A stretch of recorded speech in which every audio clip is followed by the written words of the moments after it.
आज मेरे दोस्त ने एक ऐसा घर का किस्सा सुनाया कि मेरे दिल ने कहा आप लोगों से भी शेयर करूं।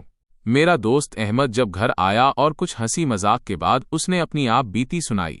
नई कहानी 2000 रुपए के साथ। मेरी बीवी ने कहा आज धोने के लिए ज्यादा कपड़े मत निकालना। मैंने उससे कहा क्यों? मेरी बीवी ने कहा काम वाली मासी 2 दिन नहीं आएगी। मैंने उससे कहा क्यों?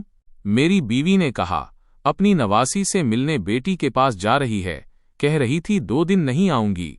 मैंने उससे कहा ठीक है, ज्यादा कपड़े नहीं निकालूंगा। मेरी बीवी ने कहा और हाँ, मासी को 2000 रुपए दे दूं? मैंने उससे कहा क्यों? अभी ईद आ ही रही है, तब दे देंगे।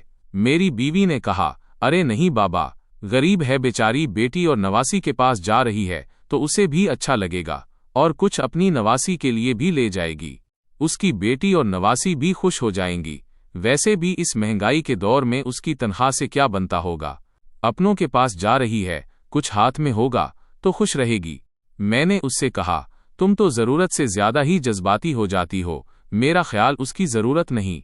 मेरी बीवी ने कहा आप फिक्र मत करें, मैं आपसे एक्स्ट्रा पैसे नहीं मांगूंगी। मैं आज का पिज़्ज़ा खाने का प्रोग्राम मनसूख कर देती हूँ, खामखा 2000 रुपए उड़ जाएंगे।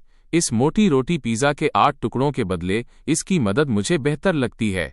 मैंने उससे कहा वाह वाह बेगम साहिबा, आपके क्या कहने। हमारे मुंह से पिज़्ज़ा छीन कर मासी की प्लेट में, चलो आपकी मोहब्बत में ये भी बर्दाश्त कर लेते हैं।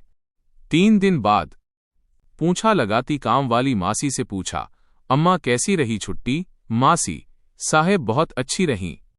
मालकिन जी ने 2000 रुपए दिए थे, बड़े काम आए। अल्लाह सलामत रखे और अल्लाह आपको बहुत ज्यादा अता करे। मेरी बीवी ने कहा अम्मा 2000 रुपए का क्या क्या लिया?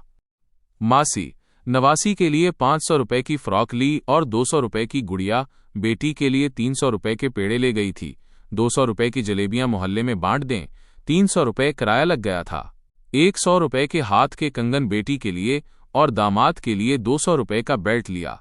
बाकी 200 रुपए बच्चे थे, वो भी मैंने नवासी को कॉपी और पेंसिल खरीदने के लिए दे दिए। झाड़ू पूंछा लगाते हुए पूरा हिसाब उसकी जबान पर रटा हुआ था। मैंने उससे कहा 2000 रुपए में इतना कुछ?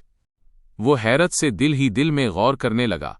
इसकी आंखों के सामने 8 टुकड़ों वाला पिज़्ज़ा घूमने लगा। वो इन 8 टुकड़ों का मुवाजना मासी के खर्च से करने लगा। पहला टुकड़ा बच्चे की ड्रेस का, दूसरा टुकड़ा पेड़े का, तीसरा टुकड़ा मोहल्ले के लोगों का, चौथा किराया का, 5वां गुड़िया का, छठा टुकड़ा हाथ के कंगन का, 7वां दामाद की बेल्ट का और 8वां टुकड़ा बच्ची की कॉपी पेंसिल का। आज तक उसने हमेशा पिज़्ज़ा का ऊपर वाला हिस्सा ही देखा था, कभी पलटकर नहीं देखा था कि पिज़्ज़ा पीछे से कैसा लगता है। लेकिन आज काम वाली मासी ने पिज़्ज़े का दूसरा हिस्सा दिखा दिया था।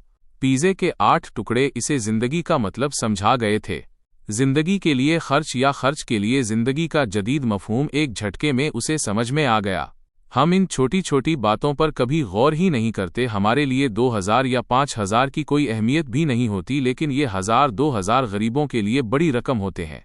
इसलिए कभी कभी अपनी ना महसूस होने वाली छोटी छोटी खुशियां किसी के नाम करके देखो, आपको कैसे बड़ी खुशी मिलती है। अगर और कुछ नहीं तो कम से कम शेयर कर देखें, आपकी रूह को कितनी तस्कीन होगी।